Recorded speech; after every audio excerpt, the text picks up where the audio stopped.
Alors, merci Aurélie de l'invitation. Pour ceux et celles qui ne me connaissent pas, donc Gilles Tremblay, je suis professeur retraité de l'École de travail social et criminologie de l'Université Laval. J'ai travaillé 21 ans en CLSC, formateur aussi, puisque dans la formation sur l'intervention auprès des hommes qu'on a monté avec Caloré et moi, qui circule actuellement au Québec. Donc, c'est un petit bout un peu de cette formation-là en partie que j'ai retravaillé pour être en mesure aussi d'aborder cette question-là de comment ça se construit un petit mâle au Québec et quel effet que ça a sur la demande d'aide. Donc, voilà le thème de la journée qu'on va travailler. Alors, voilà. Donc, présentation rapide, donc ce que je vous ai dit. On va faire un petit exercice de brise-glace, une courte vidéo. On va vraiment s'attarder principalement sur la construction de l'identité masculine et la socialisation. Processus de demande d'aide, les effets que ça a sur le paradoxe, pour voir un peu les obstacles, les facilitateurs à demande d'aide.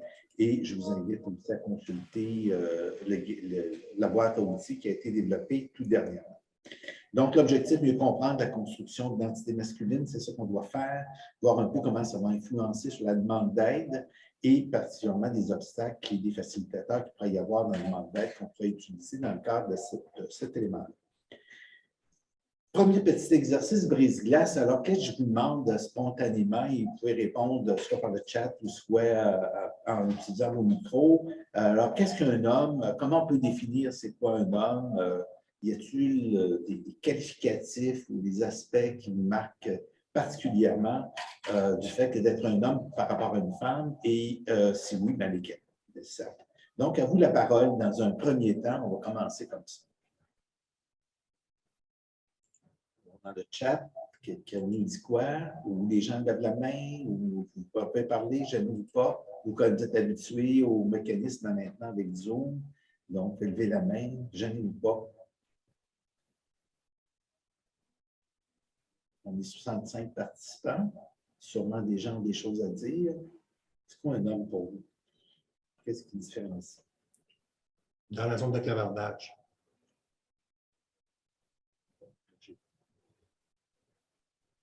Chat, OK. Chat. Un homme est un être humain. Ah, excellent. Un homme n'est jamais si grand que lorsqu'il est à genoux pour aider un enfant. Pythagore.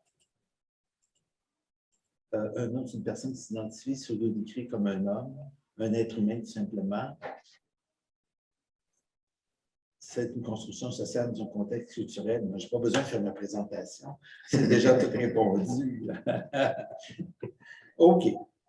On va partir de ça. Donc, visiblement, il y a déjà des gens qui ont déjà de très excellentes réflexions. Alors, pour un peu alimenter cette réflexion-là, ce que je vous propose dans un premier temps, c'est qu'on va regarder une petite vidéo de 10 minutes exactement. C'est une vidéo qui date un peu, c'est les deux Labrèche, donc avant le décès de Gaétan Labrèche, 6 mois avant, qui est dans le cadre avec un grand A, qu'on réutilise beaucoup en formation, mais qui est aussi encore très d'actualité, qui vient soulever plein de questions intéressantes et qui met en contexte aussi le père et le fils, donc nécessairement dans un contexte qui nous soulève un peu des éléments intéressants. Le contexte particulier, normalement, toute la séquence de la dramatique, c'est 2 heures. On va chercher une petite partie. Donc, dans la dramatique, c'est un père qui a une trentaine, qui vient d'avoir un fils et qui a eu tendance, dans le cadre de la vie du bébé, ne peut s'accaparer son enfant pour un peu compenser le père qui, lui a manqué, puisque son propre père avait été à un moment où il avait 9 ans et il n'avait pas revu ce père-là d'après ça, ou à peu près pas. Et sa manière de s'occuper de son enfant crée certains conflits au moment au début de la scène. Donc, la conjointe a quitté avec bébé à ce moment-là. Mais ce qui a été très particulier, c'est que dans le courant du temps où il se promenait, donc il a pris le congé parental et qu'il se promenait avec son bébé, il a rencontré par hasard dans le métro à Montréal son père, qu'il n'avait pas vu depuis tant d'années et qu'il a tant voulu reprendre avec lui. Alors, on écoute cette séquence-là.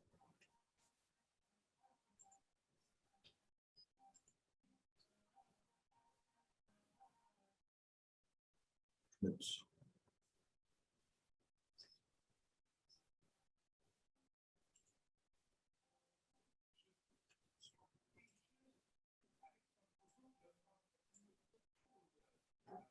La première question. Partager ici, s'il faut.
Excusez-moi, on n'entend pas la vidéo. C'est très écho.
Et problème technique, on va se réajuster.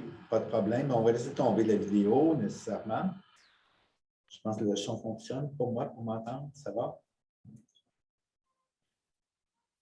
OK, on va laisser passer cette partie-là. De toute façon, on a l'occasion de se prendre d'autres.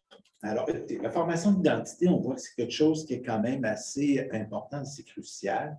Dans la vidéo, c'est intéressant parce qu'on voit l'histoire de 2 générations, comment ça se joue et comment ça peut être complexe et comment toutes les pressions sociales qui sont encore très présentes dans la formation d'identité. Donc, on va reprendre ça autrement.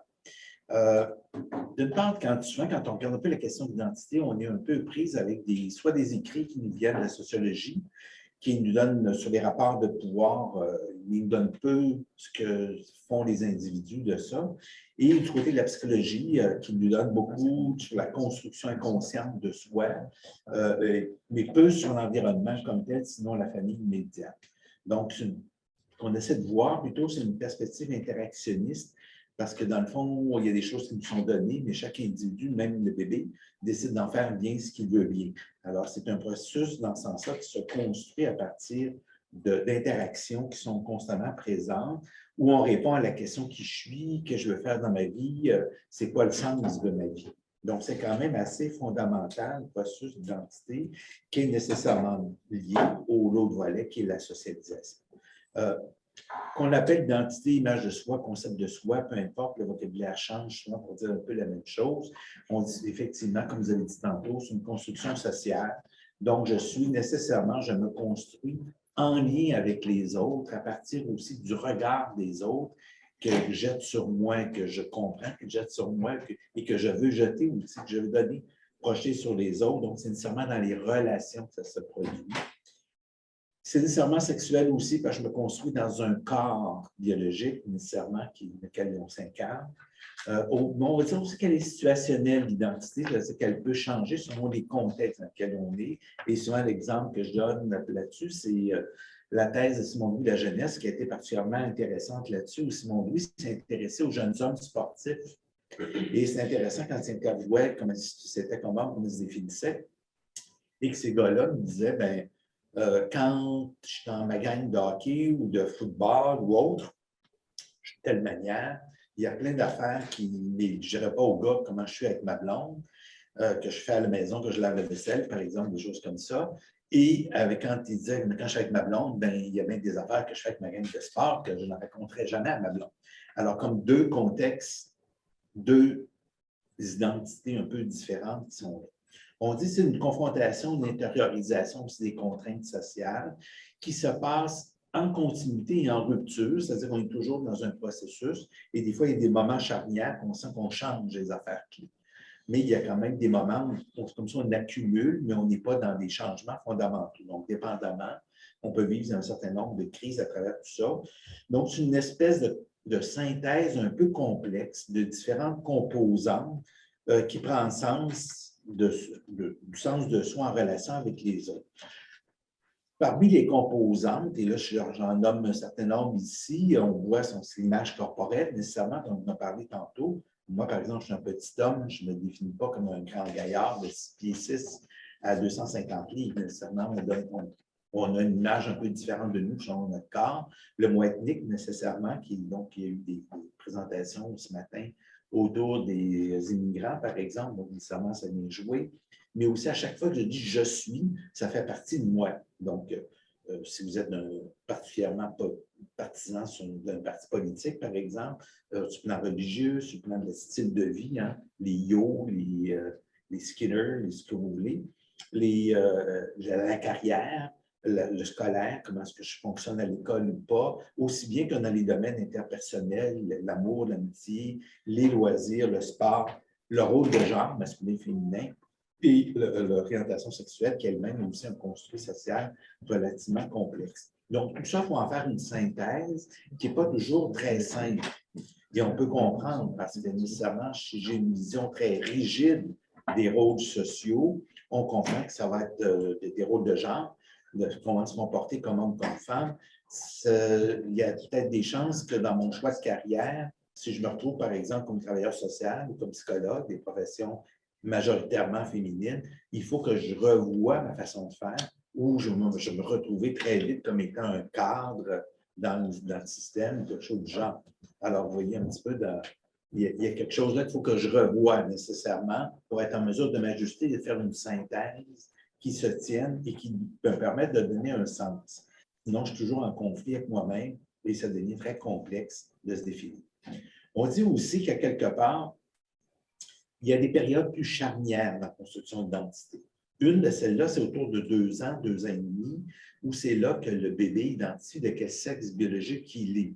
Donc, quand on apprend, entre autres, autour de l'apprentissage de propreté, souvent, c'est là qu'on se rend compte que je fais pipi debout comme papa, je fais pipi assis comme maman. Donc, c'est ce qu'on appelle l'identité sexuelle. Alors qu'on apprend aussi toutes les attentes sociales reliées au sexe biologique à travers, on a déjà commencé à l'apprendre, mais ça se confirme de plus en plus. Et là où c'est plus stéréotypé, habituellement, c'est à l'adolescence, ce qu'on appelle l'identité de genre. Intéressant de distinguer les deux, parce qu'on peut être très masculin, par exemple, être une femme, et on peut être très féminin quand on est un homme, et on peut être les deux aussi. Donc, il y a le genre et le sexe ne sont pas nécessairement toujours liés autrement. Et ce qui fait différent d'ailleurs de la manière dont on a longtemps vu la question du genre et du sexe, hein, puisque je donne le cadeau qui est là. Moi, j'ai grandi dans les années 70 quand je faisais mon bac et qu'on apprenait ce qu'on appelait la psychologie différentielle. Voici ce qu'un homme, voici ce qu'une femme. J'en ai repris quelques qualités-là de anciennes études qui ont été par la suite tout à fait invalidées.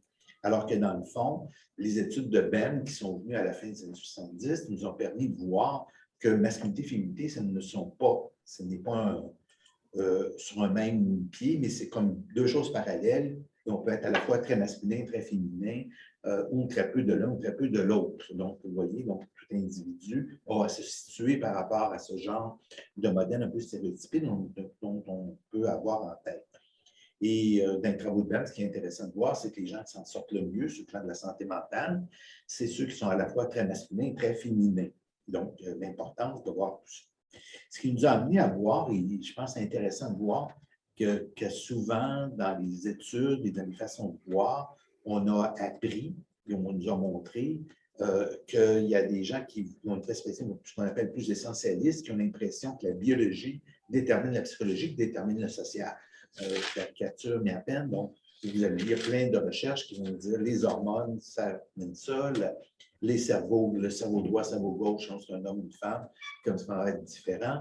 Alors que dans le fond, plusieurs de ces études-là ont été d'ailleurs, soit dit en passant, invalidées, et où on a une perspective plus constructiviste qui vont dire que dans le fond, ce sont des rôles qu'on apprend à travers nos interactions sociales, qu'il y a beaucoup plus de ressemblances entre les hommes et les femmes qu'il y en a et qui nous amènent non pas avoir une forme de masculinité, mais différentes formes de masculinité, différentes pratiques donc, de masculinité selon ce qu'on peut voir. Et ces thèses-là ont été beaucoup appuyées. Et entre autres, l'exemple sans doute typique que je vous soulève ici, une étude qui est sortie en 2015 où on fait une méta-analyse de méta-analyse. Donc, c'est des millions de personnes de différents pays. Et quand on regarde un peu les différences entre les hommes et les femmes, on peut voir, c'est comme deux courbes superposées l'un et l'autre. Donc, il y a très peu de différences qui peuvent être présentes, donc beaucoup plus de similarités que de différences. Et ce qui est intéressant de voir, c'est qu'à mesure qu'on avance dans le processus aussi, même si les différences ont tendance à s'amenuiser. Si vous faites le tour d'ailleurs de l'ensemble des données de santé publique au Québec, vous pouvez voir d'ailleurs qu'à travers les années, pour avoir fait, quand on a vu les deux monographies d'ailleurs sur la santé des hommes, celle de 2005 et celle de 2015, vous voyez que les tendances se rapprochent. Hein, les salaires se rapprochent, les conditions, les attitudes par rapport à la conduite automobile, etc. On a de moins en moins de différences entre les hommes et les femmes. Donc, il y en a encore, et c'est important de les regarder, mais on a quand même beaucoup plus tendance à une similarité qu'à des différences entre les hommes et les femmes. D'ailleurs, sur ce plan-là, on se rend compte sur le plan international, par exemple, que longtemps, on a vu des différences fondamentales très grandes entre les hommes, très grandes, relativement grandes, la moyenne des hommes et la moyenne des femmes en matière de mathématiques. Les hommes, supposément, réussissaient mieux en mathématiques. Mais on se rend compte que plus les femmes, un peu partout dans le monde, ont accès aux études et à l'université, l'écart est pratiquement nul maintenant sur le plan international en matière de mathématiques. Donc, ça donne une image que nos façons de voir sont construites aussi dans le temps à partir de ce qui est là. Donc, ce qui est beaucoup plus intéressant, qui est probablement beaucoup plus juste dans notre avis de voir, c'est que dans le fond, l'identité ou la réalité est un peu plus sous la forme un peu d'un iceberg. Donc, il y a des choses qu'on exprime ouvertement, mais il y a des choses qu'on cache un peu. Et selon les pressions dans lesquelles on a grandi, qu'on a vieilli, et notre culture et ce qu'on a développé, on a tendance à avoir une ligne de flottaison qui peut être un peu variable d'un individu à l'autre. Et dans ce sens-là, donc, on ne vient pas ni de Mars ni de Vénus, mais on vient tous de la planète Terre et on a tous le bagage qu'il faut. Et déjà, l'idée de Asberg est un élément intéressant qui nous donne des pistes aussi en intervention auprès des hommes, parce que dans le fond, une partie, si on les voit comme tout ce bagage-là, c'est une partie de notre travail, ça va permettre de faire émerger des choses qui sont souvent trop cachés et qui ne nous permettent pas nécessairement d'avoir accès. On a des fois juste la vision première, il est agressif, il réagit, il y a ci, il y a ça, et alors que dans le fond, il y a tout un bagage de sensibilité, de tendresse ou autre qui souvent peut être caché autrement. Donc, il faut prendre le temps de regarder attentivement.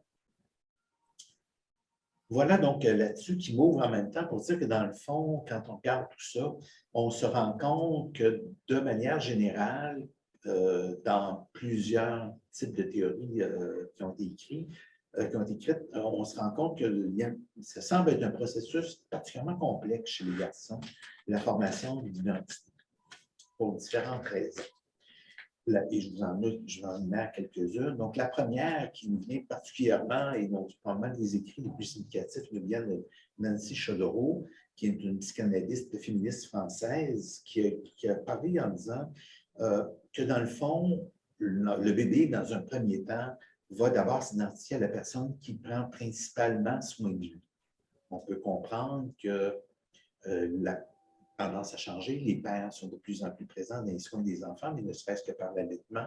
Les mères sont encore plus présentes dans les soins des enfants, et particulièrement dans les familles plus traditionnelles. Donc, nécessairement, le bébé garçon va s'identifier donc d'abord à cette personne-là qui prend principalement soin de lui, qui est habituellement la mère, donc va avoir, rendu vers 2 ans, 2 ans et demi, à se rendre compte qu'il n'est pas comme cette personne-là. Donc, il doit faire un processus de rupture ou de deuil des premières identifications maternelles primaires, pour employer l'expression de la psychanalyse.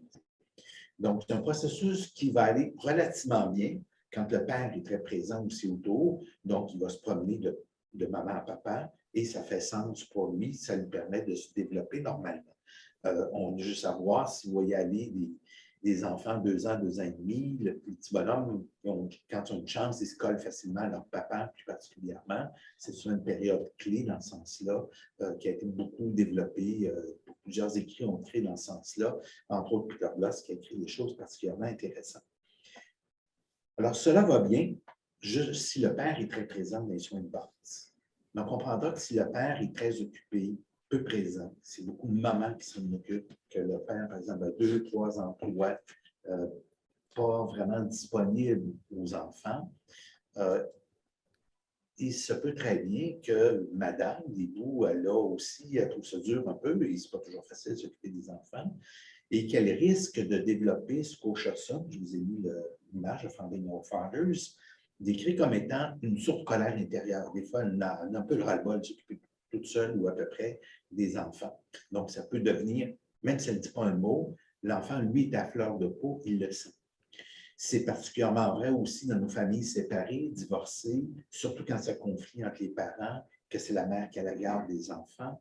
On peut comprendre donc, comment je peux m'identifier, moi, comme garçon, à cet homme-là qui fait réagir la personne que j'aime le plus au monde, qui est ma mère. Vous voyez un peu dans quelle difficulté que ça place en partant cet enfant-là. Je sais que je ne peux pas être comme ma mère, je ne suis pas femme, je ne suis pas fille, mais comment je dois m'identifier si la personne qui est supposée être mon modèle n'est pas là. C'est d'autant plus vrai que si on regarde un peu autour, à la maternelle, à la garderie, à la maternelle, à l'école primaire, où sont les hommes, relativement peu. Donc, il y a relativement peu de modèles substituts, à moins d'avoir un grand-père ou un oncle, un grand frère qui peuvent jouer éventuellement ce rôle-là, mais il se peut très bien, ou des amis de la famille, mais autrement, il se peut que le petit bonhomme, lui, soit en quête à ce moment-là. Qu'il lui reste un peu, donc, se définir plus par la négative que d'avoir des modèles autour de lui. L'autre élément important aussi qu'on voit, puis je vais aller tout ça de même à l'avance, c'est quand on regarde aussi même les autres modèles qui sont offerts dans les médias, dans le cinéma ou autrement, les jeux pour enfants, par exemple, les jeux vidéo, qu'on regarde un peu aussi dans le cinéma, puis entre autres les films que nos clients, par exemple, regardent beaucoup, qui sont les films d'action, quel genre de modèle on a, ou dans la publicité. Donc, la publicité, par exemple, on sait, ce qui est très vendeur, c'est de se moquer des hommes blancs. C'est très vendeur. présumément hétérosexuels. Donc, je ne peux pas me moquer des femmes, je ne peux pas me moquer des noirs, je ne peux pas me moquer des gays, mais je peux me moquer de ces hommes-là. Et effectivement, dans l'ensemble des pays occidentaux actuellement, c'est démontré que c'est une façon de vendre des produits qui marche. On lui vole la Focus, on l'envoie dans la valise, dans les clés de la Nissan, dans la valise de la Focus. Le pire que j'ai vu, c'est le gars est à quatre pattes avec une tenue en laisse. Alors, vous voyez un petit peu, donc c'est très méprisant. Pas capable de poser une tablette droite, pas capable de faire que des œufs. Et vous voyez-vous un peu de genre, donc un peu un niais de service. Ou autrement, c'est la violence. C'est la violence dans les jeux vidéo, c'est la violence dans les films d'action où on est prêt à passer à travers les vitres, d'avoir des super guns, tout ce qu'on veut. Donc, on a vraiment ce modèle-là. Comment je peux m'identifier, soit le niais de service ou le violent? Vous voyez un petit peu, ce n'est pas si évident nécessaire. L'autre élément qui nous vient aussi, et entre autres, j'ai mis la recherche de Pollack ici en image. William a fait un travail aussi très intéressant, interviewant 1000 hommes et garçons pour écrire ce livre-là. Et il y a aussi d'autres recherches de toutes sortes. C'est quand on regarde un peu comment les parents fonctionnent avec leur enfant, on se rend compte que de manière générale, les pères et les mères fonctionnent différemment selon si c'est un garçon ou une fille. De manière générale, on dit qu'on favorise plutôt l'attachement chez les filles et l'autonomie chez les garçons. On pourrait résumer et se mettre ça un petit peu de façon qui est un peu caricaturale. L'enfant se blesse, vient voir son parent, le parent cajole la petite fille jusqu'à temps qu'elle arrête de pleurer et le garçon, c'est vite béqué, bobo, bonjour, retourne-jour. Je caricature, mais à peine. Cette image-là est très, très forte. Et on sait que dans la théorie de l'attachement, qu'il y a une séquence logique. C'est que dans le fond, on doit d'abord favoriser l'attachement qui permet un sentiment de sécurité personnelle, pouvoir prendre ensuite son autonomie, sa distance. Et toute notre vie, on est dans un cycle attachement, autonomie. Donc, en commençant d'abord par l'attachement. Donc, ça commence déjà dans le bas âge. C'est la même chose à la puberté, où on a tendance à se raccrocher pour prendre une distance à l'adolescence. On a notre premier enfant, on se rapproche de nos parents, je suis adorant, on développe notre propre façon d'élever nos enfants et on prend une distance. On arrive à un nouvel emploi, la personne qui nous montre le travail à faire, on se colle jusqu'à temps qu'on ait un sentiment de sécurité personnelle pour développer notre propre façon de faire notre travail. Alors, vous voyez un petit peu, donc attachement, autonomie. La théorie de l'attachement aussi nous montre que, au contraire, si on favorise l'autonomie avant l'attachement, ça a aussi des conséquences. C'est-à-dire qu'on risque de développer un sentiment d'insécurité profonde plutôt qu'un sentiment de sécurité. Alors, c'est le genre, je suis capable tout seul, mais dans le fond, j'ai l'échec. C'est donc toujours essayer de se débrouiller tout seul, alors que dans le fond, on n'est pas toujours sûr et qu'on aurait besoin de confirmation, on aurait besoin aussi de le faire en relation avec les autres. Et vous voyez déjà bien les conséquences que ça a pour la suite des choses. C'est une petite gorgée. Cela aussi se voit plus tard, rendu plus vieux, rendu à la puberté, à l'adolescence. J'en ai dit un petit mot tantôt. Alors, qu'est-ce qu'on fait finalement à l'adolescence? Donc, généralement, quand on voit un peu que nos filles commencent à la puberté s'en vient, que les seins commencent à germer, à se pointer, on commence à réfléchir et à discuter avec nos filles. Vous savez, en moyenne, l'âge moyen que les filles ont quand pour avoir leur première menstrue au Québec, actuellement, c'est 11 ans et demi. Donc, et on sait que sur le plan biologique, qu'elle a rendu à 12 ans et demi, donc en moyenne, on a une femme devant nous. Elle a fini sa pleine croissance. Les garçons, aux autres, commencent la puberté vers 12 ans, 11 ans et demi, 12 ans, et le plus gros de la croissance se fait plus tard, de telle sorte que le dernier signe qui apparaît, normalement, c'est la barbe, rendue vers 15-16 ans. Et il y en a qui continuent à grandir jusqu'à 16, 17 ans. Alors, vous voyez, donc rapidement, les garçons prennent un écart sur les filles, assez rapidement, de telle sorte qu'on dit qu'ils vont rattraper cet écart-là vers la fin de l'adolescence. On calcule qu'à peu près, rapidement, ils prennent 2 ans à peu près de maturité sur le plan psychologique et qui vont le rattraper à la fin de l'adolescence. Et au sens de la psychologie, la fin de l'adolescence, c'est 24-25 ans. Alors, ça vous donne un peu une image. Ce n'est pas l'âge, pas le droit de voter, là, à 18 ans, mais c'est plus vieux que ça. Donc, l'adolescence, sur le plan de développement de la maturité, l'âge vraiment adulte au sens psychologique. Donc, vous voyez un petit peu, qu'est-ce qu'on fait avec nos filles, généralement, au Québec, sauf exception, généralement, vers 10 ans, 11 ans, 11 ans et demi, là, quand on voit que ça s'en vient, on va prendre du temps avec elles, puis on peut lui donner de l'information de base, nécessairement. On ne veut pas qu'elle ait l'impression pas de mourir parce qu'elle saigne. Donc, ça fait partie d'une biologie normale qu'il faut apprendre à savoir et on prévoit avec elle qu'est-ce qu'il faut pour, si ça arrive à l'école ou autrement, pour ne pas qu'elle soit trop gênée non plus, trop mal à l'aise à travers tout ça. Donc, on fait un minimum d'informations, je dirais, généralement, auprès de nos filles. Est-ce qu'on fait la même chose maintenant pour nos garçons? Généralement, au Québec, pas beaucoup. Pas juste au Québec, je peux vous dire, mais généralement, pas beaucoup. Résultat, donc,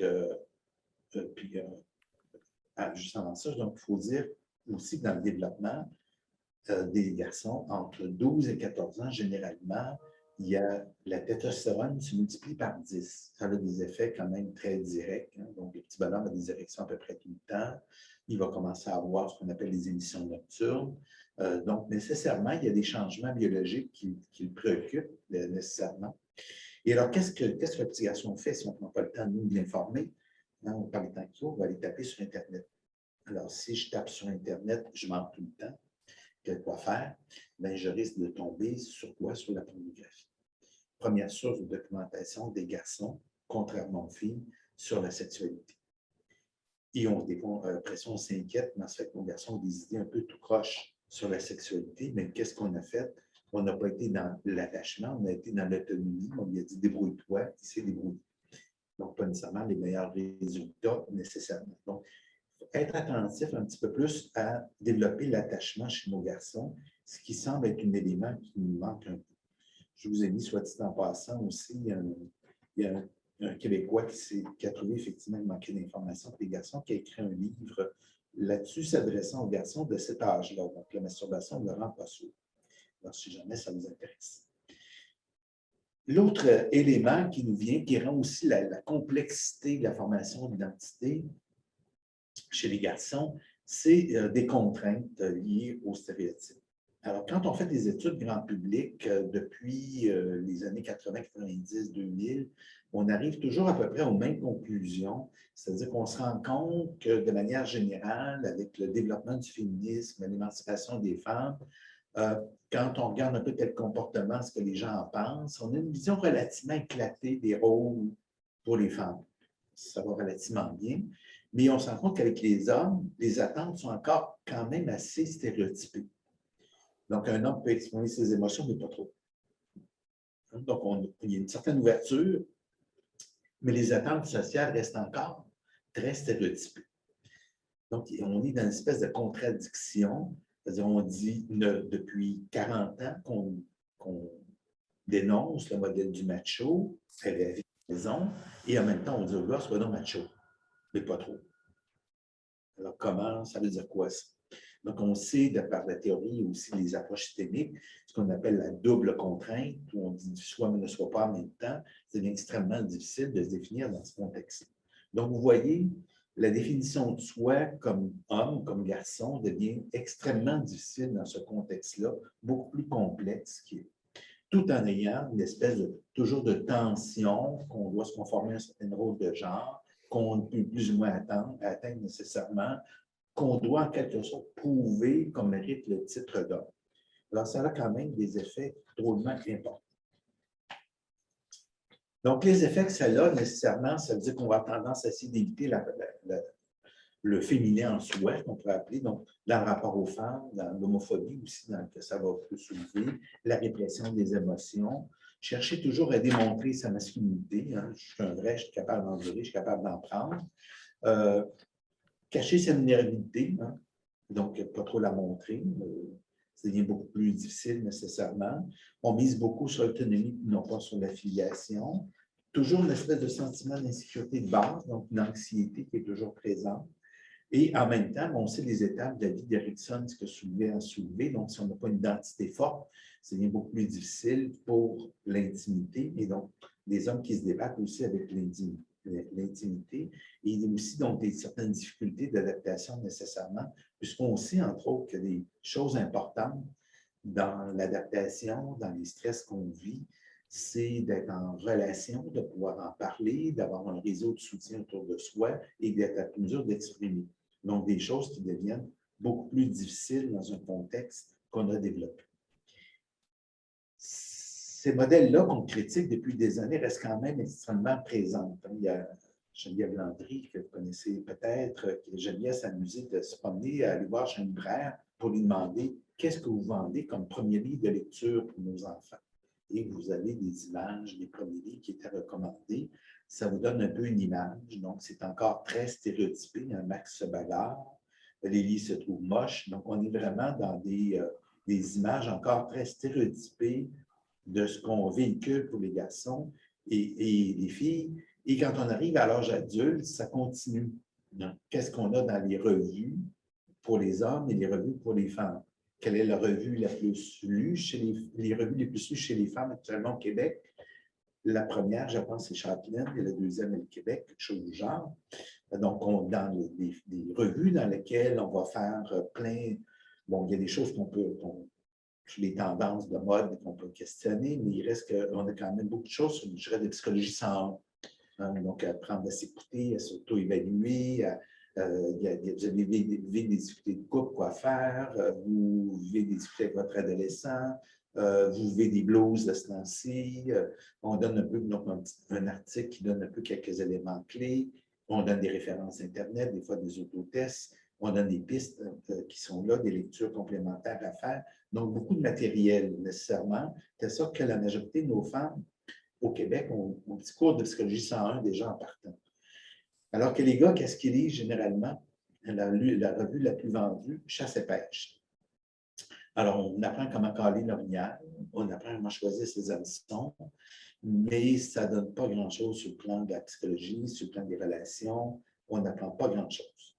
Alors, on a des éléments, quels outils acheter, quelles techniques utiliser, comment s'occuper de son auto, journal du VTT ou quoi que ce soit, mais on n'a pas grand-chose sur des plans plus interpersonnels. Vous voyez déjà qu'on a nos socialisations viennent jouer déjà dans nos rapports très concrets à l'information qu'on peut avoir. Tout ça, ça nous mène fondamentalement à ce qu'on peut appeler une triple dissociation ou triple désensibilisation. C'est-à-dire que pour se former comme homme, il faut à quelque part se couper une partie de soi. Se couper sur le plan physique. Donc, on ne peut pas ressentir des symptômes physiques. Une espèce d'armure d'acier, je suis capable d'en prendre et d'en durer longtemps. Donc, ça veut dire aussi, quand vient le temps de s'informer, et on l'a vu aussi dans les enquêtes qu'on a faites, c'est que quand on demande aux gens qui atteints de telle maladie, il y a toujours plus de femmes atteintes des maladies, sauf les traumatismes.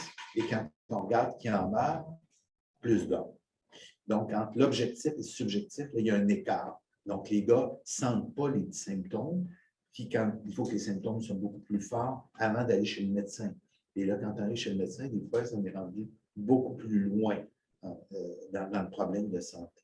Donc, nécessairement, donc, une dissociation sur le plan physique qui est influencée dans notre rapport au service, une dissociation sur le plan émotionnel, l'image un peu de gars, ça ne pleure pas, ça reste drôlement important, tendance à réprimer les émotions autres que la colère et l'agressivité. Donc, nécessairement, ça joue des tours. Et là, on le voit aussi sur le plan de la santé mentale.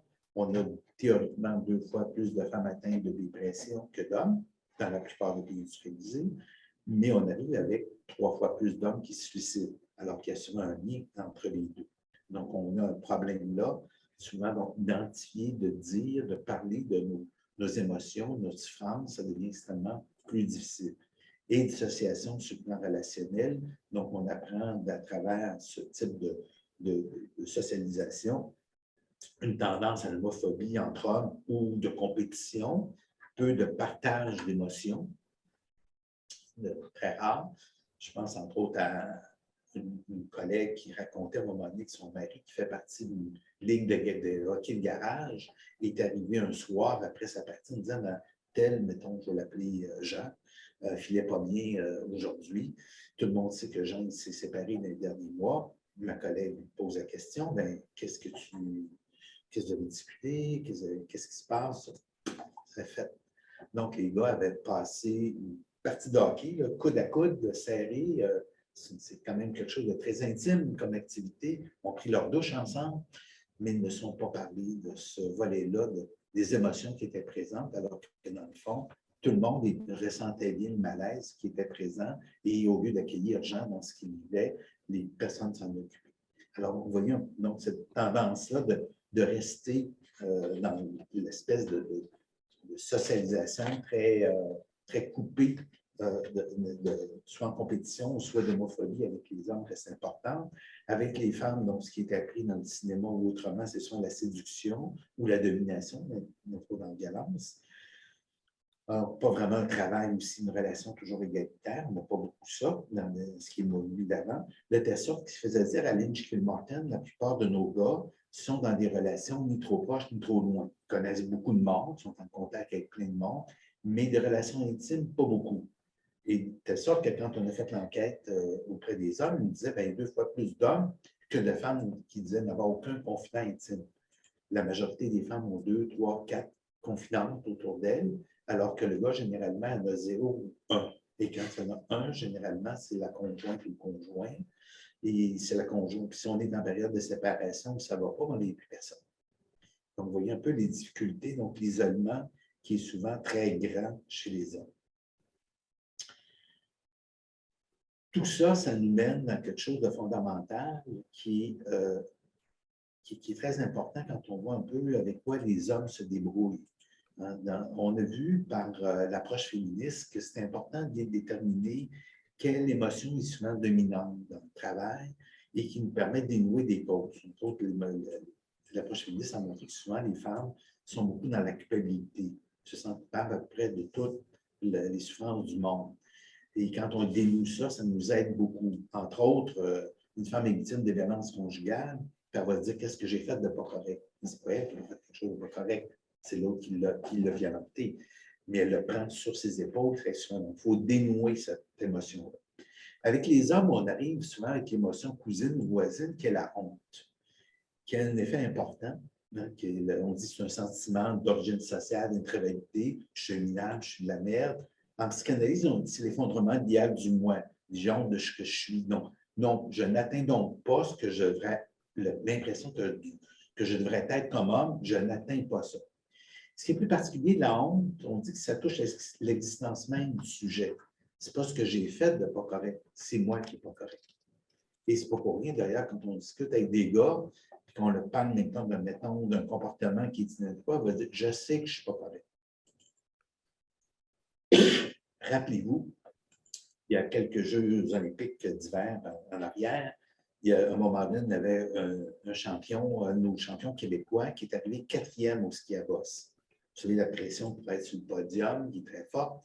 Et la commentatrice l'interview, comment vous évaluez votre performance? Et il répond, je sais que je suis poche. Imaginez les 4e meilleurs au monde. Vous pouvez dire, je n'ai pas atteint le podium, mais ce n'est pas ça, c'est moi qui n'ai pas correct. Je suis poche.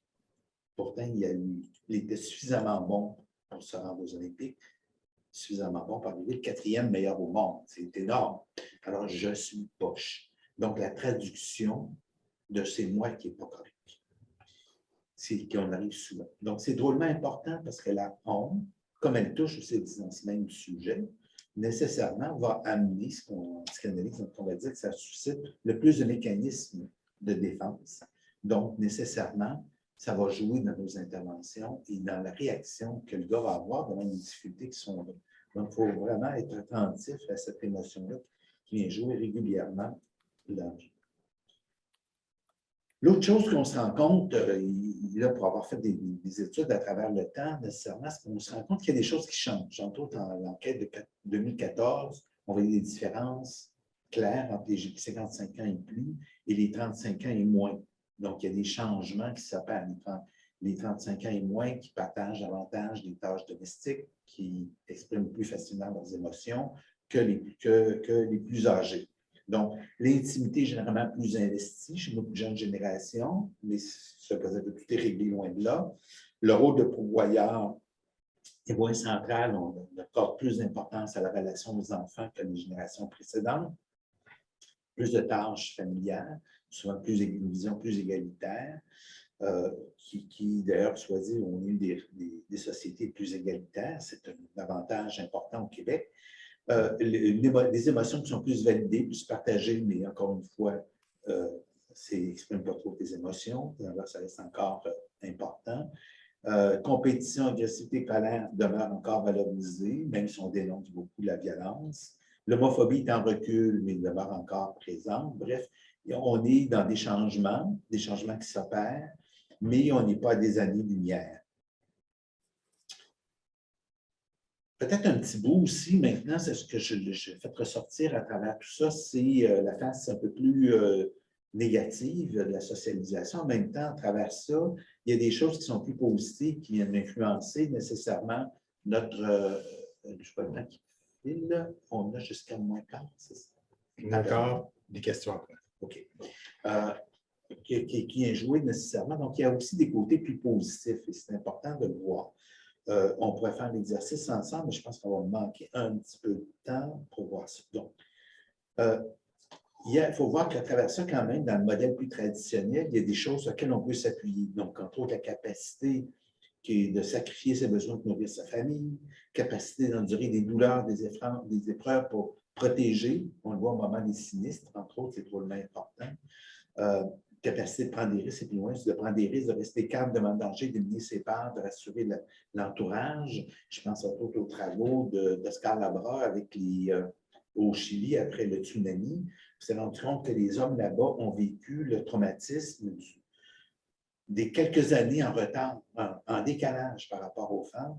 Leur plus gros et leur énergie au début, c'est s'assurer que la famille est en sécurité, reconstruire la maison, s'assurer que tout est en place. Et quand les choses sont en place pour la famille, c'est là qu'ils sentaient les effets du traumatisme après. Alors, donc, c'est des éléments qui, en même temps, nous montrent une force aussi parce que sur le coup, il faut se ressaisir. L'empressement épaulé, aider à résoudre ses problèmes, l'attachement, l'amour dans des gestes, donc ce n'est pas toujours dans des mots. Des fois, il ne dira pas nécessairement je t'aime, mais il va le démontrer autrement par plein de gestes de toutes sortes. Je pense entre autres une formation, une collègue qui nous disait, mon père, il me dit régulièrement qu'il m'aime, mais c'est pas qu'il ne me dit pas le même, là, avec des mots, mais c'est sûr que mon char est toujours bien entretenu, c'est lui qui va aller au garage au besoin, il s'occupe de toutes les affaires pour moi, pour que je n'ai pas à m'en occuper. C'est sa façon de lui montrer qu'il l'aimait. L'intégrité et la loyauté dans les engagements, la parole donnée, qu'on va utiliser beaucoup, entre autres, en prévention du suicide. Capacité à prendre des risques, je l'ai parlé tantôt, puis tendance à être centré sur l'action, sur les solutions, qui n'est pas toujours négatif, mais au contraire, qui permet de passer à l'autre. Juste à rappeler, avant de parler de la demande d'aide comme telle, que c'est un processus qui correspond à l'étape où on en est au Québec actuellement, dans les années 2000, qui ne correspond pas nécessairement à tous les hommes exactement. Il n'y a personne qui rentre non plus exactement dans ce moule-là et qui a des multiples façons de vivre et de se réaliser comme homme, d'exprimer son identité de sexe et de genre dans la façon dont on est. Donc, une vision qui doit rester quand même extrêmement ouverte et très intersectionnelle, que je devrais dire. L'autre point, peut-être dans les temps qui nous restent, c'est de regarder l'effet que ça a tout ça sur le recours au service. Donc, demander de l'aide, c'est un processus qui est complexe. Généralement, bon, dépendamment des auteurs, on va parler de 5, 3 ou des fois plus d'étapes, mais généralement, trois étapes, grosso modo, c'est-à-dire qu'il faut d'abord prendre conscience qu'on a un problème.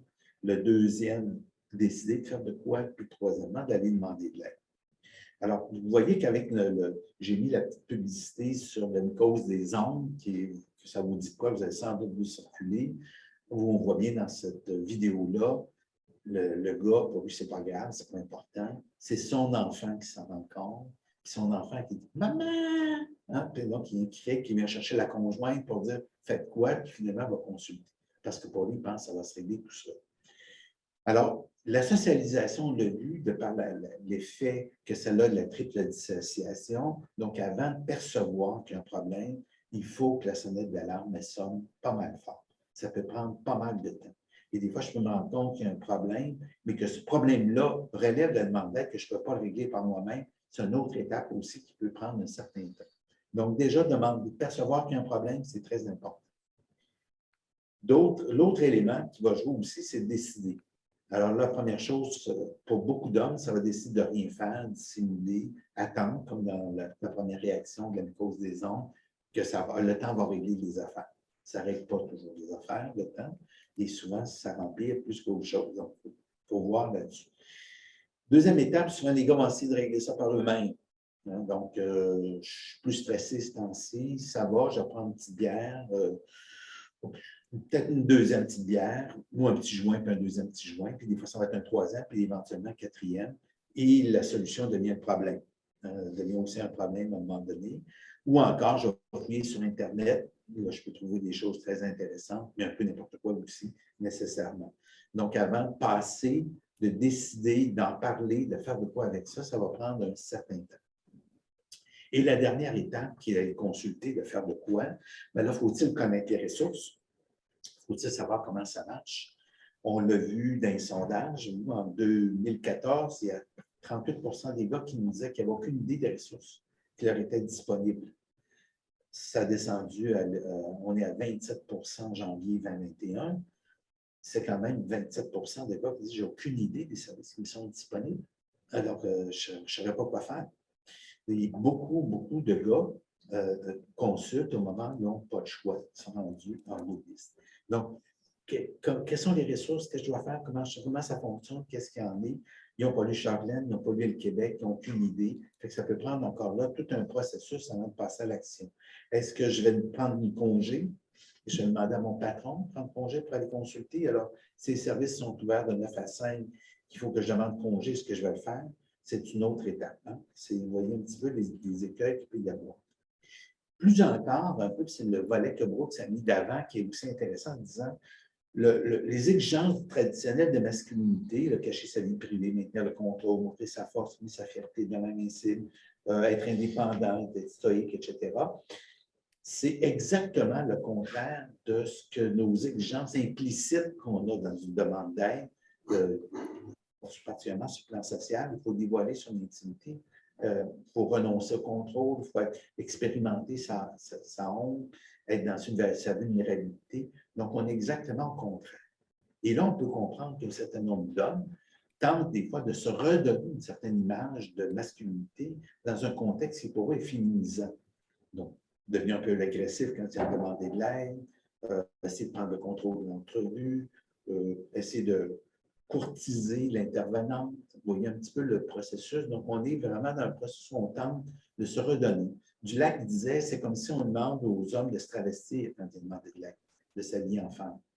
Donc, vous voyez un petit peu, il faut prendre conscience peut-être que ce qui se passe, c'est pas pour rien et qu'il faut peut-être prendre conscience que ça a été demandé un effort particulièrement grand pour ces hommes-là de se présenter devant nous. Si on regarde un peu les freins dans le demande d'aide, donc ce qu'on a beaucoup regardé en 2014 particulièrement, 85 nous disaient « moi, je fais tout pour régler mes problèmes par moi-même ». Ça reste drôlement important. Les 2 tiers disaient « j'en parlerai pas, je garderai ça pour moi de toute façon ». Et il y en a 57,8 qui nous diraient « j'hésiterais à demander de l'aide, même si je sais que l'aide m'aiderait ». C'est quand même très fort. Alors, et puis le tiers que la fierté en prendrait un. C'est un processus qui peut être sinueux, donc avant de détecter les symptômes, ça peut prendre du temps, attendre avant de consulter, chercher à s'en sortir tout seul.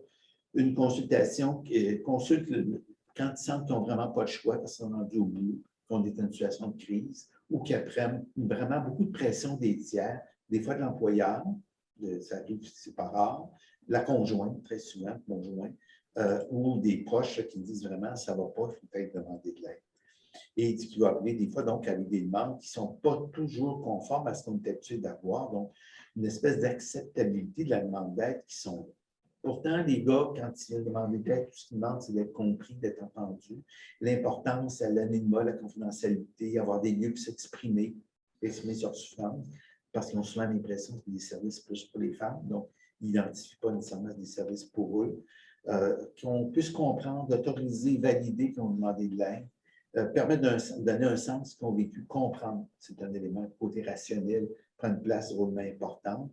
Qui veulent avoir l'impression qu'on leur donne des pistes pour passer à travers les épreuves. Donc, avoir toujours les deux mains sur le volant, que nous, on est là pour les soutenir en parallèle et non pas qu'on prend le volant à leur place. Un rapport qui est beaucoup plus horizontal et non pas vertical, où on est beaucoup plus dans le dialogue, où ils sentent qu'ils sont quelqu'un qui est l'expert de cette situation. Moi, je suis l'expert du processus. Qu'on puisse reconnaître leurs forces et bien sûr les nombres de ressources disponibles pour les hommes qui n'en ont pas beaucoup. Mais il faut voir que souvent, nos services ne sont pas toujours très adaptés. Hein. On a encore une position, très souvent des services qui sont axés sur un problème. Donc, il faut que je m'étiquette un peu comme étant problématique. Je suis un violent, toxicomane ou whatever. Des services qui sont des fois très rigides sur les heures d'ouverture, le langage qui n'est pas toujours adapté, la hiérarchie ou le processus qui peut être des fois complexe. J'ai mis l'exemple d'un labyrinthe. Des fois, avant d'obtenir un service, il faut faire des fois plusieurs téléphones. On se fait référer d'une boîte à l'autre. Ça peut être très compliqué. Des fois, il faut répéter son histoire plusieurs fois puis devenir très complexe. C'est une des choses que les hommes on trouve très difficile. Des salles d'attente aussi, des fois, qui ne sont pas toujours si évidentes. Si j'ai plein de posters sur l'épistage du cancer du sein, sur l'allaitement maternel, sur madame qui rapporte une situation de violence conjugale, quelle place qu'on a pour les hommes. Difficulté aussi pour plusieurs professionnels d'entente, la détresse des hommes, à décoder cet langage-là, et des stéréotypes qui restent encore très forts, des hommes qui sont forts et des femmes faibles. On a souvent encore très ça, donc on a plus tendance à des fois à faire des réponses un peu plus vite donc, pour les hommes. Donc, le biais de genre, nécessairement, qui va influencer, c'est sûr que si je le vois comme étant le violent potentiel, le batteur de femmes, le mâle toxique, ça va influencer nécessairement, ou le gars qui est suffisamment fort pour se débrouiller tout seul. Il y a des approches, donc, nécessairement, qui vont aller dans ce sens-là, et des approches qui restent encore très souvent verticales, où on est des professionnels qui viennent poser leurs questions, décider du problème, plutôt qu'une approche qui est plus dialogique, et des modèles d'intervention qui sont souvent axés sur la verbalisation des émotions et de parler de soi spontanément, qui, à première vue, pour des hommes plus traditionnels, vont représenter plus du placotage, encore plus de difficultés. Je vous invite là-dessus, peut-être pour terminer, à consulter le coffre à outils et sur la page du pôle d'expertise et de recherche en santé et bien-être des hommes, dans lequel nous met un outil sur un peu des bonnes pratiques à avoir pour les hommes, donc qui se décline en 10. Il y a des petits sous-points qu'on peut cocher, même jusqu'à un certain point. Donc, faciliter l'accès au service, maximiser la première rencontre. Ça va beaucoup jouer. Si la première rencontre a été bonne, c'est plus facile pour le reste après. Manifester de la proactivité par rapport au suicide et gérer aussi l'homicide. Donc, poser des questions. On n'a pas toujours l'information au départ. Il faut prendre le temps de creuser. Travailler aussi à briser l'isolement, malheureusement, donc qui est souvent très présent. Ça doit faire un autre point dans nos plans d'intervention. Reconnaître la différence entre la colère et la violence, parce que souvent, l'agressivité et la colère sont confondues avec la violence et on prend des fois des positions qui sont relatives à la violence, même s'il n'y a pas de violence là. Et souvent, on va empirer le problème parce qu'on a de la misère à gérer, à travailler avec l'agressivité et la colère. Et là-dessus, il y a une autre fiche, même à part dans le coffre à outils, sur la question de l'agressivité. Respecter la dignité de l'homme, adapter son intervention à la diversité culturelle. On l'a dit, les hommes ne sont pas tous pareils, ils ont différentes réalités. Donc, dépendamment de la culture, qu'est-ce qu'il y en a, il peut y avoir des choses différentes. À la diversité sexuelle aussi, qui est un autre élément. Et utiliser un langage qui est adapté aussi aux hommes. Voilà. 2 minutes en retard. Donc, il nous reste du temps pour prendre des questions, les commentaires. On pourra peut-être enlever le partage d'écran.